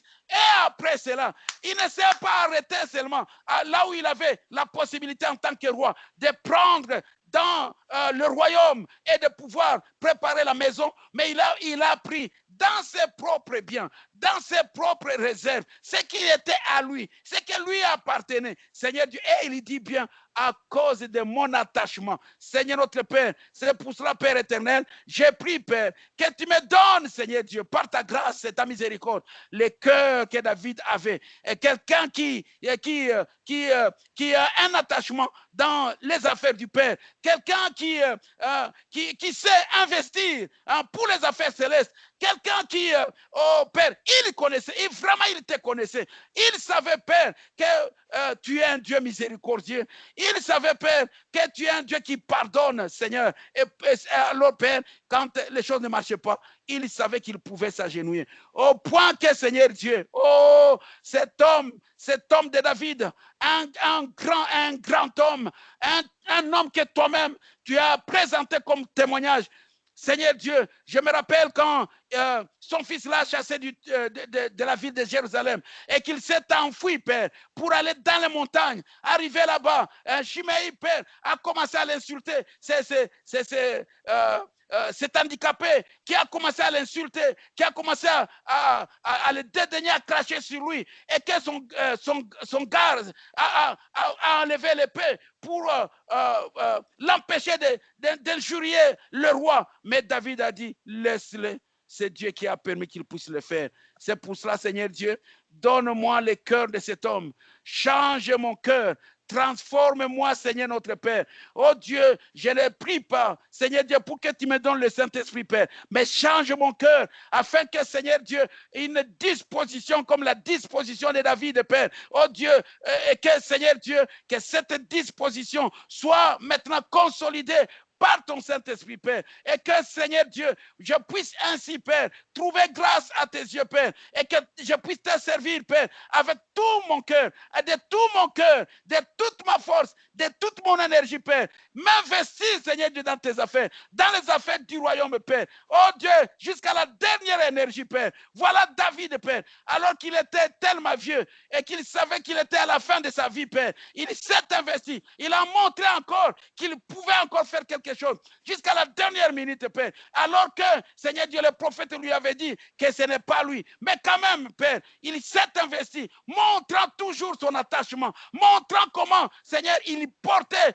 le travail du royaume dans le cœur. C'est pour cela, Seigneur Dieu, j'ai pris, Seigneur, pour tout un chacun, Seigneur, comme nous sommes ici en connexion, comme nous sommes ici en ligne, Père, que, Seigneur Dieu Tout-Puissant, ces cœurs, ces genres de cœurs, soient, Seigneur Dieu, mis dans le cœur de tout un chacun, Père. Et que, Père éternel, cela nous motive. Que, Seigneur, nous vivions par cela, Père. Que, Père éternel, le Saint-Esprit, Père, nous élève au-dessus de toutes ces choses, Père. Un cœur humiliant, un cœur disposé, un cœur qui sert Dieu, un cœur qui s'engage dans les affaires du royaume, un cœur disposé pour Dieu. Seigneur Dieu, notre Père, même s'il faut manger un pain sec, même s'il faut boire de l'eau plate, Seigneur notre Père, mais s'engager dans les affaires de notre Père. Qu'il en soit ainsi, Seigneur notre Dieu. Père éternel, cette exhortation que je donne ce soir, Père, tu sais que ça a toujours été dans mon cœur et que, Seigneur Dieu, je me suis toujours, Père éternel, posé cette question. Parce que je veux devenir comme David. Non pas dans les côtés, les mauvais côtés, mais dans les bons côtés, Père. Devenir comme lui, Père. Seigneur, s'investir comme lui l'a fait, Père. Oh Dieu, s'humilier comme lui l'a fait. Afin que, Seigneur Dieu, je puisse trouver grâce à tes yeux. Et que, Père éternel, je sois agréable à tes yeux, Père. Car, Seigneur Dieu, quand je me regarde, moi-même, Seigneur Dieu, il n'y a rien de bon à moi, Père. Il n'y a rien, Père, que je peux te présenter. Il n'y a rien, Père, de quoi je peux me glorifier, Père. Mais, Seigneur Dieu, c'est vers toi que je me tourne, Père. C'est vers toi que je regarde, Père. Car je sais, Seigneur Dieu, que mon salut viendra de toi, Père. Que mon salut, Seigneur Dieu, est entre tes mains, Père. C'est pour cela, Père. Donne-moi le Saint-Esprit, Père. Là où, Seigneur Dieu, je n'arrive pas. Que je puisse avoir la force, Père, de m'investir. Avoir la force, Père, oh Dieu, de m'humilier et de demander pardon, Seigneur. De porter les sacs, de jeûner même, Seigneur notre Père. Afin que, Seigneur Dieu, oh Père, je puisse être trouvé, Seigneur, agréable à tes yeux, Père. Seigneur notre Père, je te prie ce soir pour chacun de nous, Père, que je remets entre tes mains. Tu connais, Seigneur Dieu, les cœurs. Tu connais les attentes de tout un chacun, Père. Seigneur Dieu, réponds du haut des cieux, Père. Tu as entendu, Seigneur Dieu, les prières de tes enfants, Père. Nous avons prié, Seigneur Dieu, pour le corps. Nous avons prié, Seigneur Dieu, que tu nous donnes la force parce que nous en avons besoin. Nous avons prié, Père, que tu nous gardes, Père, contre les mauvaises choses, tous ces esprits de maladie, Père, qui se promènent, Seigneur Dieu, dans le monde, Père. Que nous avons prié pour que tu nous protèges. Maintenant, Seigneur Dieu, nous prions pour notre vie spirituelle. Nous prions, Seigneur Dieu, pour l'homme intérieur. Nous prions, Seigneur Dieu, que tu nous donnes la force spirituellement parlant, Père, pour vaincre le mal, pour tenir bon, Seigneur, pour être, Seigneur Dieu, prêt, parce que nous vivons, Seigneur, chaque heure après heure, Seigneur, en affrontant la mort. Nous ne savons pas quand est-ce que nous partirons. Nous ne savons pas ce qui viendra demain, Père. Mais, Seigneur Dieu, comme ton prophète a dit, nous voulons être prêts, Seigneur. Nous voulons être prêts, Seigneur. Que, Père éternel, quand cette heure-là arrivera, Père, que nous soyons des hommes qui sont prêts pour affronter cette porte, Père. Et, Seigneur Dieu, passer de l'autre côté et aller porter la couronne de la victoire, Seigneur. Et pour avoir cette couronne, pour avoir la victoire, c'est maintenant, Père éternel, que tout est en train de se jouer, Père. C'est maintenant, Seigneur notre Dieu. Nous avons encore le souffle de vie. Nous pouvons nous humilier devant Dieu.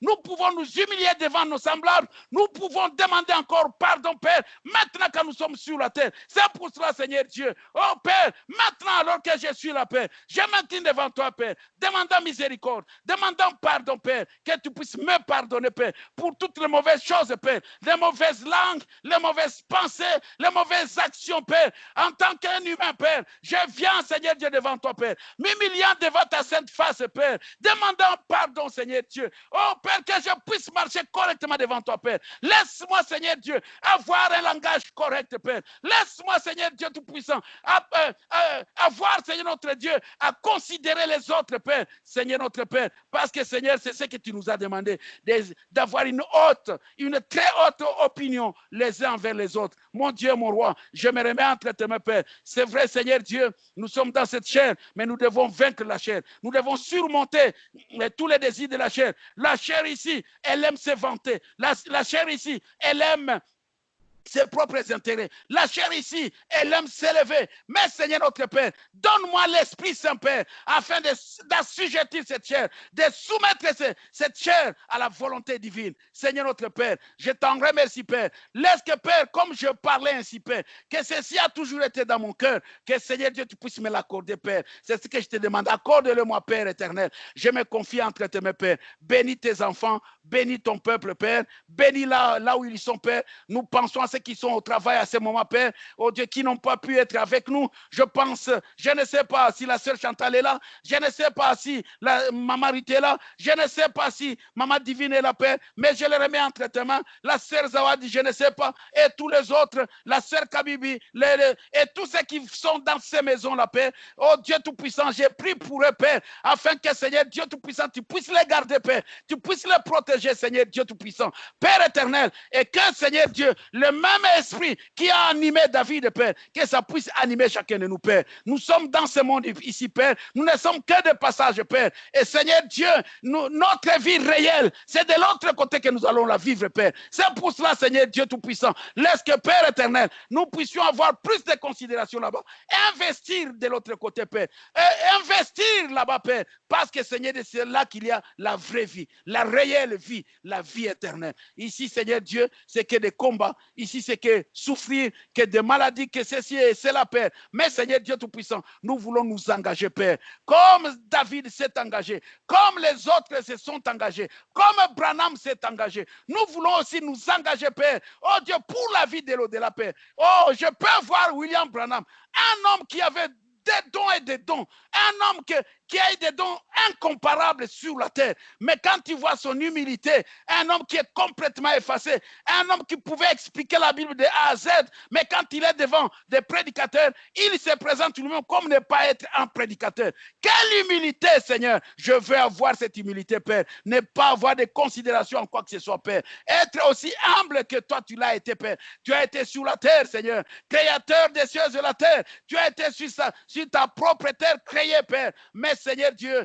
tu as laissé les hommes se gonfler au point même que Pilate pouvait dire que c'est moi qui ai le pouvoir de te délier et de te délivrer. Et tous ces gens qui se sont gonflés, Père, Seigneur Dieu Tout-Puissant, donne-moi cette humilité-là, Père. Seigneur Dieu, je me confie à toi, Père.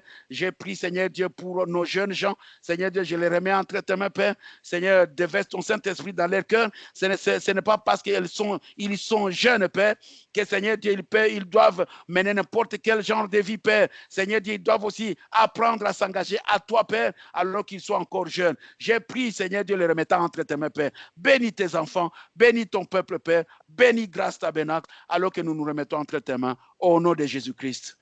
Amen. Amen. Merci, Seigneur. Que le Seigneur vous bénisse tous. Amen.